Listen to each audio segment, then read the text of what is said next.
final weeks before many major elections, the numbers often tell two different stories. Polls suggest a tight race, or even a clear favorite, while a quieter signal moves in another direction. This signal doesn't come from pundits or campaign insiders. It comes from markets. Prediction markets are platforms where participants buy and sell contracts tied to future political outcomes. A contract might pay $1 if a candidate wins an election and $0 if they lose. If that contract is trading at 60 cents, the market is effectively saying there is a 60% chance of victory. These prices are not opinions written in surveys. They are probabilities formed through real transactions, where participants risk money based on their beliefs. The logic is simple. People who believe an outcome is underpriced buy contracts. Those who think it is overpriced sell. As new information emerges, poll releases, economic data, turnout signals, late-breaking news, prices adjust in real time. The market continuously updates its forecast, aggregating thousands of individual judgments into a single probability curve. This approach contrasts sharply with traditional election polling. Polls attempt to measure voter intention at a specific moment, relying on sampling methods, response rates, weighting assumptions, and likely voter models. When these assumptions are even slightly off, errors can compound. Prediction markets, by contrast, are less concerned with why someone believes something. They only reflect how strongly that belief is held and whether the participant is willing to pay for it. This difference becomes critical during periods of uncertainty. In several high-profile elections, polling averages showed stable or narrowing margins, while prediction markets began drifting steadily in one direction. At the time, these movements often seemed puzzling or even wrong. Yet when the votes were finally counted, market probabilities frequently aligned more closely with the outcome than headline polling numbers. Understanding why this happens requires looking beyond politics and into how information behaves when incentives are aligned. Prediction markets do not eliminate bias, but they impose a cost on being confidently wrong. Over time, that cost shapes behavior, filtering noise and amplifying signals that matter. In the next section, we will examine specific elections where prediction markets diverge from traditional polls, and how those divergences revealed the strengths and limitations of each approach. Section 2. When markets and polls disagreed. One of the most frequently cited examples comes from the 2016 U.S. presidential election. In the final month of the campaign, national and state-level polling averages consistently showed Hillary Clinton with a clear advantage. Most models derived from these polls placed her probability of winning between 70 and 90%. The narrative of a likely Clinton victory became dominant. Prediction markets told a more cautious story. While they did favor Clinton, the implied probabilities were notably lower, often fluctuating between 60 and 70%. More importantly, these markets showed persistent volatility. After events such as the FBI's late October letter and unexpected shifts in state-level polling, market prices reacted sharply, signaling increased uncertainty rather than confidence. On election night, the polling-based expectation of a comfortable win collapsed quickly. Clinton won the popular vote but lost the Electoral College.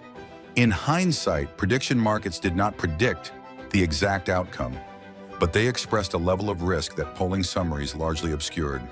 The markets were closer to the true uncertainty of the race.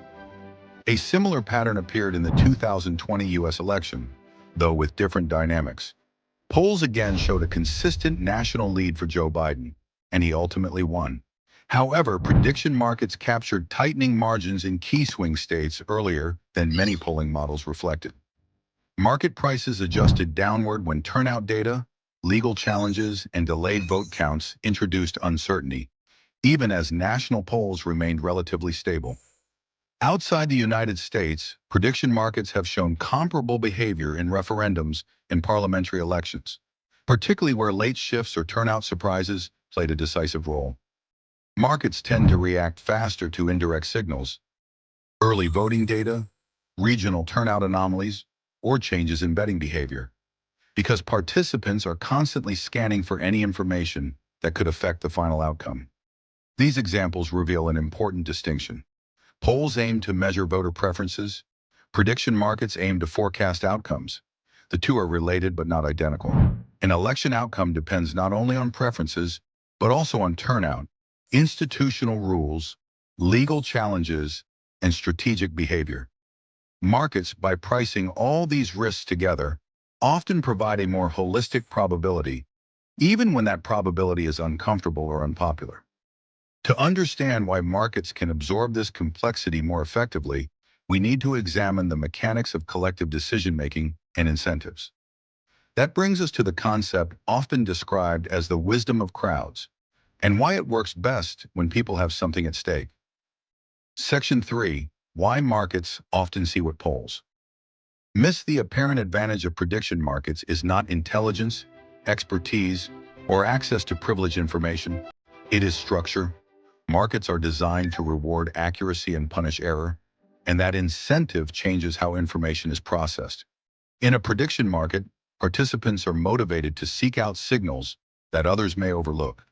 If a trader notices that turnout in a specific region is deviating from historical patterns, or that a polling method is systematically underestimating a demographic group, there is a direct financial incentive to act on that insight before the market adjusts.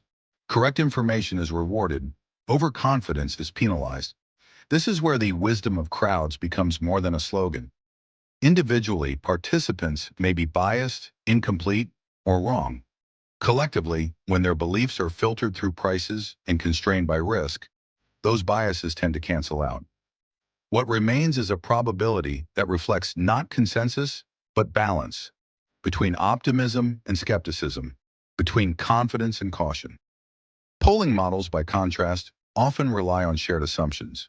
When those assumptions fail, about turnout, late deciding voters, or response behavior, many polls fail in the same direction. Polling models, by contrast, often rely on shared assumptions.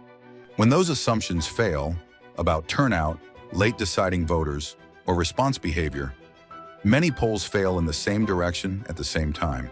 This creates an illusion of certainty. Markets are less vulnerable to this type of correlated error because participants are free to disagree, and disagreement itself is what generates informative prices. None of this means prediction markets are infallible. They can be thinly traded, influenced by herd behavior, or constrained by regulation and access. But their track record suggests they are especially good at one thing: expressing uncertainty honestly. When an outcome is fragile, markets tend to show it. For analysts, journalists, and viewers trying to understand elections, prediction markets offer a complementary lens. They do not replace polls, they contextualize them. Together, they reveal not just who might win, but how confident we should be in that belief. In an era where elections are increasingly close and outcomes hinge on small margins, that distinction matters. Prediction markets remind us that forecasting is not about certainty, it is about probabilities, and about recognizing when the future is more uncertain than it appears.